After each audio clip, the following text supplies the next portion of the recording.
Hi అండి, అందరికీ నమస్కారం అండి. ఈ షార్ట్లో వచ్చేసేసి మీకు బ్లౌజ్ భుజాలు జారకుండా ఉండటం కోసం ఒక చిన్న టిప్ అయితే చెప్తున్నాను చూడండి. ఇక్కడ మీకు నేను క్లియర్గా చూపిస్తున్నాను. ఆల్రెడీ స్టిచ్ అయితే వేసేసానండి. నేను డబల్ స్టిచ్ వేస్తాను ఎప్పుడు కూడా. సో స్టిచ్ అయితే వేసాను. ఇక్కడ చూడండి, మీకు టేప్ పెట్టి క్లియర్గా చూపిస్తున్నాను.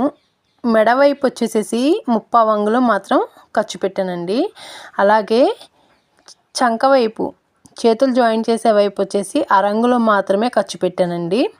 అలా పెట్టేసేసి క్రాస్గా నెక్ వైపుకి వచ్చేసేసి కొంచెం కిందకు వచ్చేలాగా, అంటే ఎక్కువ వచ్చేలాగా మనం క్రాస్గా అయితే మనం స్టిచ్ చేస్తే మనకి షోల్డర్ దగ్గర జారకుండా ఉంటుంది. అలాగే మెడలో ఏమాత్రం లూజ్ ఉన్నా అది గట్టిగా పట్టుకొని ఫిట్గా ఉంటుందండి.